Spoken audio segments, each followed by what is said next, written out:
Expliquez-vous ça, vous. Si monsieur ne comprend pas. Non, je ne vois pas. Alors moi, je voudrais donner ici quelques clés de compréhension, parce que, comme le disait De Gaulle, vers l'Orient compliqué, je partais avec des idées simples. Vers la scène politique, il faut avoir quelques idées simples.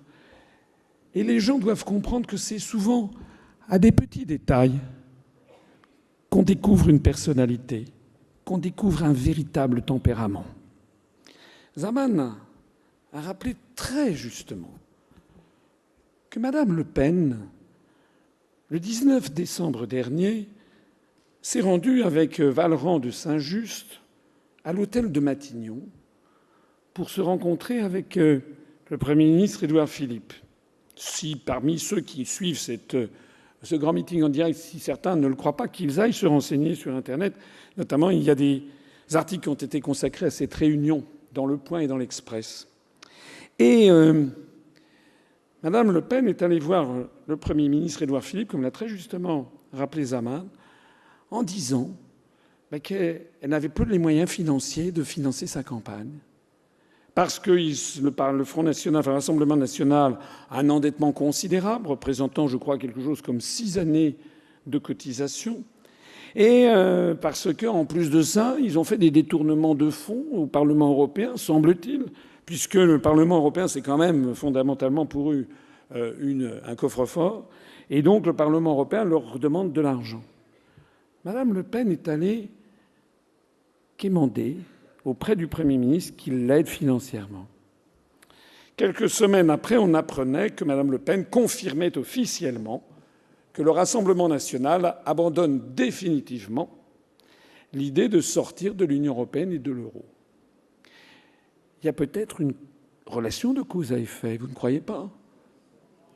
En attendant, vous ne pouvez pas faire confiance à quelqu'un qui est financé par ce qu'il prétend être son pire ennemi. C'est aussi simple que cela. Vous ne pouvez faire aucune confiance à Madame Le Pen et aux dirigeants du Rassemblement national parce qu'ils sont tenus par les bourses.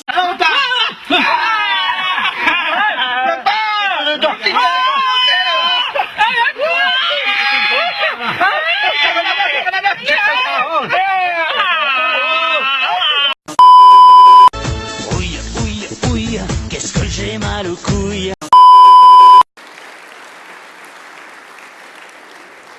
J'ajoute, comme cela a été dit d'ailleurs aussi par Zaman, que le Front national a surtout brillé par son absence au Parlement européen, que le Front national a bénéficié en 2014 d'une victoire énorme. On avait dit « oh là là là là là, vous vous rendez compte, la bête immonde, etc. » Bon, le coup de la bête immonde, ça va, on a compris. Ils ont eu 24 députés. 24 ! Ils sont devenus quoi, les 24 députés du Front national élus en 2014 ? Il y en a 10 qui ont pris ce que Mme Loiseau appelle la poudre d'Espelette. Ils se sont partis. Vous avez un monsieur Émeric Choprade qui avait eu son heure de gloire, un géopoliticien qui est parti. Vous avez monsieur Philippot qui est parti avec quelques personnes dans d'autres groupes, etc. C'est qu'aujourd'hui, ils ne sont plus que 14. Le seul bilan des députés du Front national, élus 24 en 2014, c'est de n'être plus que 14 en 2019. Ils n'ont rien changé, à rien. La seule chose concrète qu'ils ont faite, c'est qu'ils ont fait des détournements de fonds. Vous allez vraiment voter pour ça ? Comme en 2014, c'est le Rassemblement national qui monte sur la première marche avec sa tête de liste Jordan Bardella. Chris Naka TV and the Beat.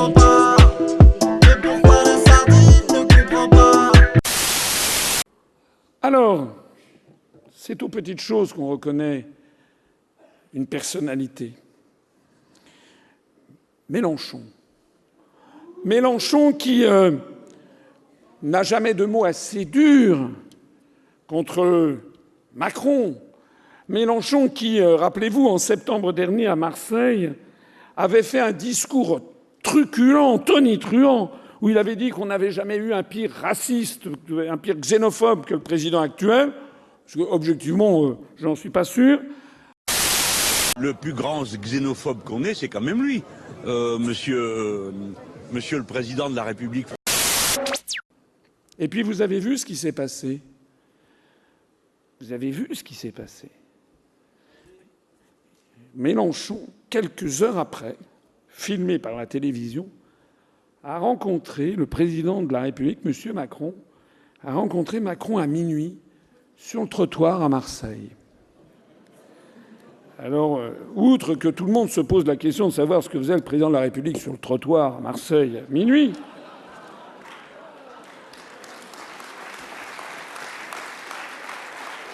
ce qu'il faut surtout retenir de cette rencontre, c'est le caractère à vomir de l'attitude de Mélenchon.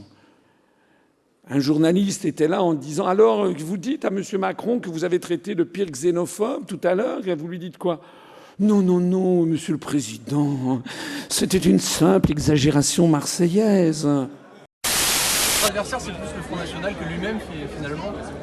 Ah, j'ai aucun doute. Ça, j'ai. Bon, alors ça vous a plu ? On a des confrontations politiques, mais Mélenchon, ce n'est pas mon ennemi. Il y a eu des mots très forts quand même tout à l'heure sur la xénophobie. Monsieur Mélenchon, c'est le mot que vous avez employé, il me semble. Vous avez dit que c'est le plus grand xénophobe qu'on ait, Emmanuel Macron. Non. Non, si, vous l'avez dit. Vous l'avez dit. Non, ça m'étonnerait. Ah, il l'a dit. Vous pouvez pas le croire. Non. Peut-être une légère exagération. Un contre-humaniste, vous avez dit.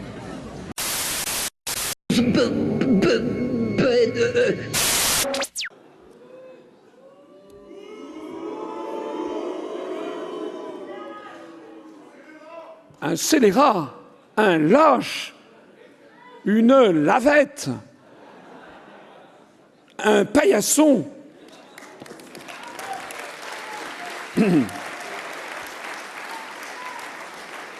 Vous ne pouvez pas faire confiance à quelqu'un comme ça et au parti qu'il dirige. Vous ne le pouviez pas. Vous ne pouvez pas faire confiance à ce monsieur qui, par ailleurs, a découvert qu'il était possible au Parlement européen de voter une chose et de dire ensuite à ses militants et ses partisans qu'ils s'étaient trompés de l'avoir fait. Vous savez qu'au Parlement européen, vous pouvez... Excusez-moi, ma voix me trahit. En fin de campagne, ce qui prouve que j'ai fait campagne.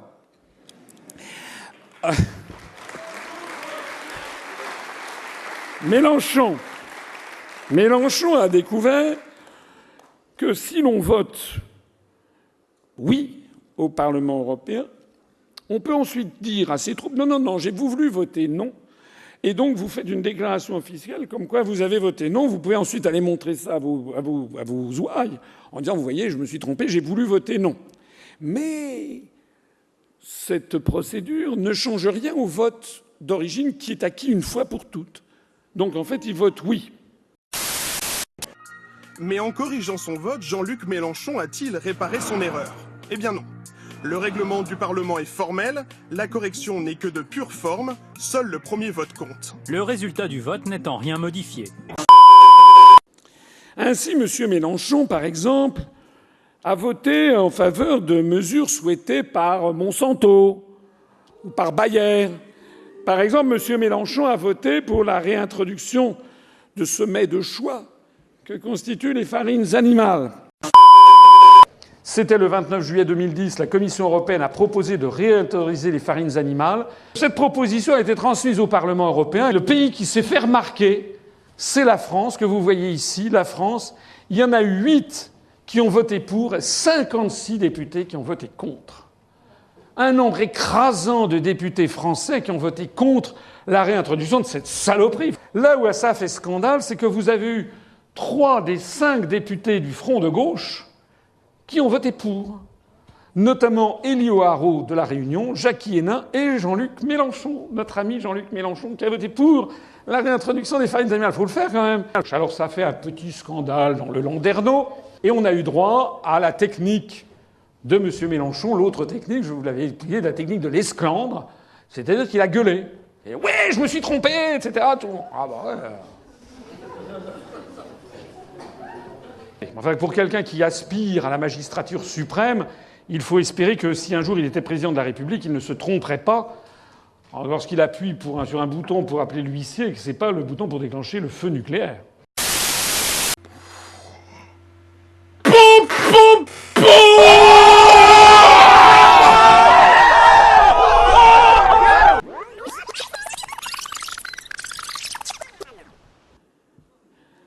Et puis après ça, devant ses troupes, on dit quand même, qu'est-ce que vous avez fait là? Mélenchon a dit bon, ça va, je peux me tromper. Et donc il a souscrit un petit bulletin là, en disant voilà, une correction de vote. Ce qui lui a permis à la fois de faire plaisir, je ne sais plus quelle était l'entreprise, ou le lobby, Monsanto, ou Bayer, en disant en aparté, vous avez vu, j'ai voté pour vous. Et puis à dire à ses troupes, non, je me suis trompé, en fait, je voulais voter comme ce que vous vouliez. Alors bon, on pourrait éventuellement passer l'éponge, parce que ça peut arriver à tout le monde de se tromper, ça c'est exact. Sauf qu'on peut se tromper une fois, 2 fois, 5 fois, 10 fois, 15 fois. Au cours des 2 dernières années, 2 dernières années de son mandat au Parlement européen, M. Mélenchon, allez vérifier, s'est trompé 266 fois.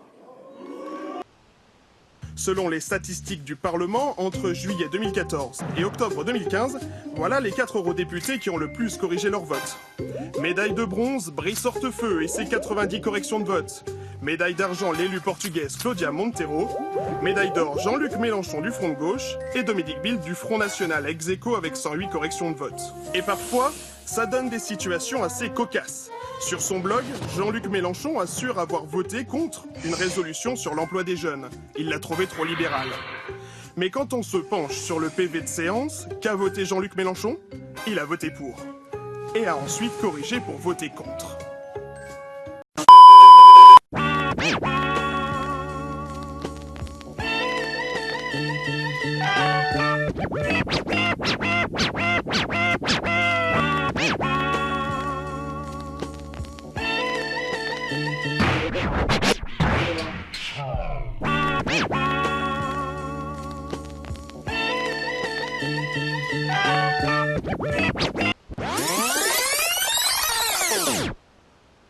Attention, Émile, derrière vous! Ça ne prend pas, Simon. On peut tromper 1000 fois une personne, mais on ne peut pas tromper... Si. On peut tromper une fois une... Non. On ne peut pas tromper une fois 1000 personnes, mais on peut tromper une fois 1000 personnes.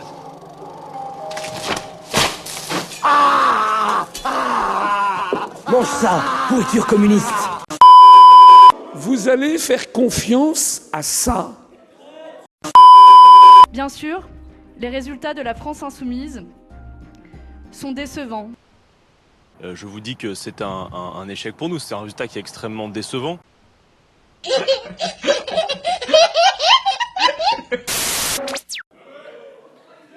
C'est aux petites choses que l'on reconnaît des vraies personnalités. L'autre jour, lors du débat de France 2, on faisait antichambre, là, entre le maquillage, les gens qui vous font des papouilles pour vous mettre des micros, voilà, pour vous lester de micros. Et le hasard veut que je me retrouve nez à nez avec M. Dupont-Aignan. On a parlé que 35 secondes. Ça faisait 12 ans que je n'avais pas parlé. Et c'est lui, spontanément, qui m'a dit vous avez vu Philippot? Je dis bah oui. Il me dit mais vous savez que cette... Infecté de bactéries, masturbante d'obésité, archidopale de fiande d'escargot, rampant dans la poisse, pisseuse de cul pourri d'Afghan, abattu sur un poteau par une 50aine de balles, esniffant la chiasse, ben dégueulasse dans l'anus, un rapport de merde dégueulant de vermissure.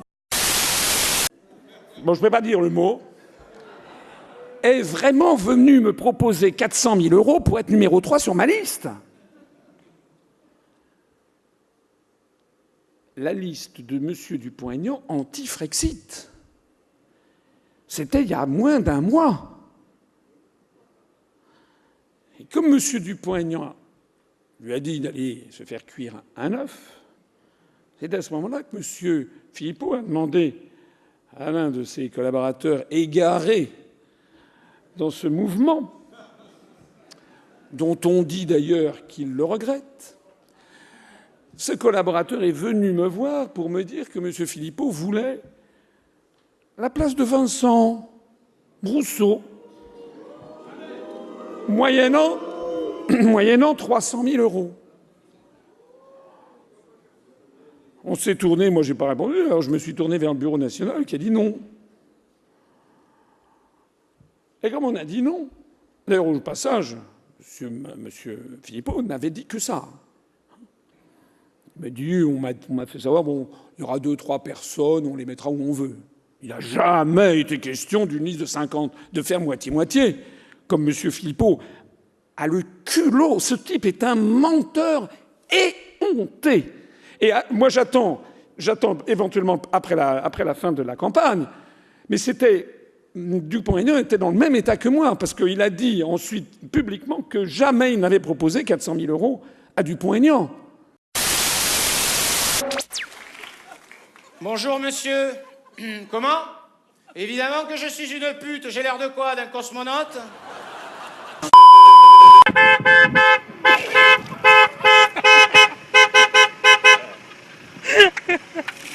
Oh ben voyons donc.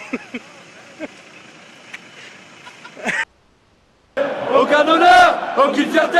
Florian Philippot me faire enculer. Aucun honneur, aucune fierté. Florian Philippot me faire enculer.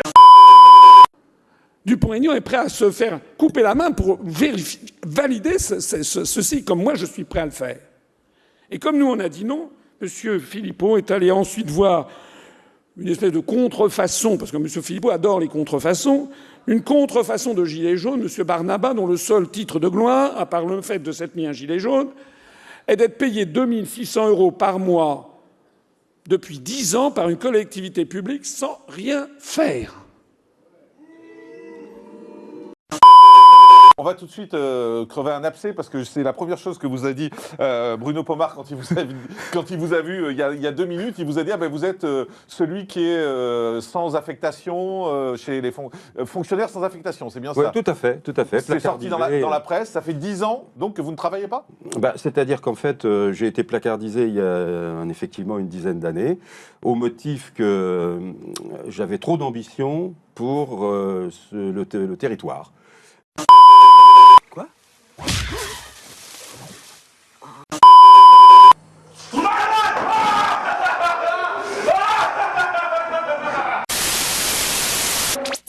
Il s'est fait d'ailleurs entarter.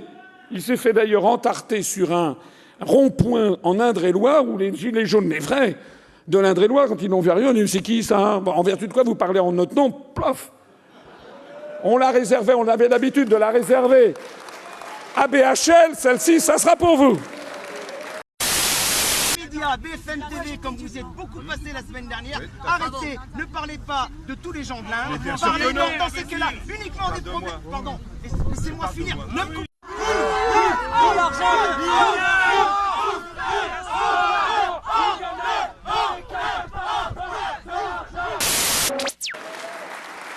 Le plus extraordinaire étant que ce Bartaba, ou Barnella, ou Benalla, Barnaba, enfin bref, le plus extraordinaire étant qu'il s'était proclamé 15 jours avant contre le Frexit et pour une autre Europe. Eh bien, c'est pas parce que nous vivons dans cette réalité qu'il ne faut pas être pragmatique et s'insérer dans le cadre de cette Union européenne. Vous ne pouvez pas faire confiance à ça. Mais vous ne pouvez pas faire confiance à ça. Est-ce que dans votre vie quotidienne, vos proches, vos amis, etc., est-ce que vous toléreriez des attitudes comme celle de Mme Le Pen, comme celle de M. Mélenchon, comme celle de M. Philippot? Non. Alors, si vous voulez vraiment savoir ce que vous devez faire, eh bien, raisonnez sainement. Vous ne pouvez pas faire confiance d'un simple point de vue humain, psychologique, à des gens qui sont capables de ça. Parce qu'ils s'ils sont capables de ça, ils sont capables de tout. Et nous, depuis 12 ans que j'ai créé l'UPR, je mets au défi quiconque de trouver une seule fois où nous aurions eu un raisonnement, une attitude, une décision contraire à la charte fondatrice de l'UPR et contraire à la morale et à l'éthique la plus élémentaire. Est-ce que vous comprenez ce que je veux dire? Parce que c'est quand même une grosse interrogation qui se lève, parce que si les gens ne comprennent pas, Mégane ne comprend pas, et que Mégane ne comprend pas est une illustration de ce que je ne comprends pas, ben on va plus comprendre. On va plus comprendre. Je comprends pas ça. Je ne comprends pas.